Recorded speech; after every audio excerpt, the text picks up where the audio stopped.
നമസ്കാരം. രാജ്യം സ്ത്രീകളുടെ അവകാശങ്ങളെക്കുറിച്ച് സംസാരിക്കുമ്പോൾ പുരുഷന്മാരുടെ അവകാശങ്ങൾക്ക് വേണ്ടി പോരാടുന്ന ഒരു രാഷ്ട്രീയ പാർട്ടി നമ്മുടെ രാജ്യത്തുണ്ട്. സ്ത്രീധന നിരോധന നിയമം, ഗാർഹിക പീഡന സംരക്ഷണ നിയമം എന്നിവയുമൊക്കെയായി ബന്ധപ്പെട്ടുള്ള നിയമ കുരുക്കുകൾ നേരിടുന്ന ഒരു കൂട്ടം പുരുഷന്മാർ 2009 രൂപീകരിച്ച ഒരു രാഷ്ട്രീയ പാർട്ടിയാണ് മേരാ അധികാർ രാഷ്ട്രീയ ദൾ.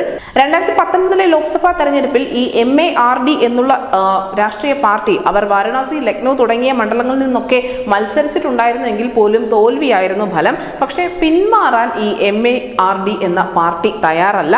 2024 പൊതു തെരഞ്ഞെടുപ്പിലും അവർ മത്സര രംഗത്തുണ്ട്. ലക്നൗ, ഖോരഗ്പൂർ, റാഞ്ചി എന്നീ ലോക്സഭാ മണ്ഡലങ്ങളിൽ നിന്നുമാണ് MARDയുടെ സ്ഥാനാർത്ഥികൾ മത്സരത്തിനിറങ്ങുന്നത്. പാർട്ടിയുടെ സ്ഥാപകരിൽ ഒരാളും അതിനോടൊപ്പം തന്നെ ലക്നൗ ലോക്സഭാ മണ്ഡലത്തിലെ സ്ഥാനാർത്ഥിയുമായ കപിൽ മോഹൻ ചൗധരി, അദ്ദേഹം 1999 മുതൽ സ്ത്രീധന കേസിന്റെ പേരിൽ കോടതി കയറി ഇറങ്ങുന്ന ആളാണ്.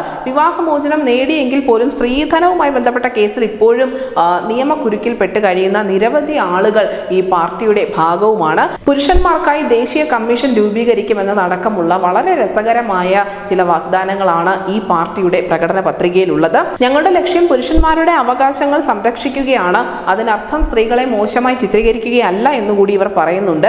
എന്തായാലും ഈ പാർട്ടിക്ക് ഉത്തർപ്രദേശിൽ ദിനം പ്രതി ആരാധകർ ഏറി വരികയാണ്. വളരെ ഫലപ്രദമായി തന്നെ ഈ പാർട്ടി അവർക്ക് മുന്നിലെത്തുന്ന വിഷയങ്ങളെ അഡ്രസ്സ് ചെയ്യുന്നുണ്ട്. നിയമസഹായത്തിന് വേണ്ടി ഇവരെ തേടിയെത്തുന്ന നിരവധി പുരുഷന്മാരുണ്ട്. എന്തായാലും ഈ MARD എന്നുള്ള പാർട്ടി വോട്ട് പിടിക്കുമോ എന്നതൊക്കെ കണ്ടറിയേണ്ട കാര്യമാണ്. പക്ഷേ സാമൂഹികപരമായി വലിയൊരു മാറ്റത്തിന് തന്നെയാണ് ഉത്തർപ്രദേശ് ഇപ്പോൾ സാക്ഷ്യം വഹിച്ചുകൊണ്ടിരിക്കുന്നത്. News desk news India Malayalam.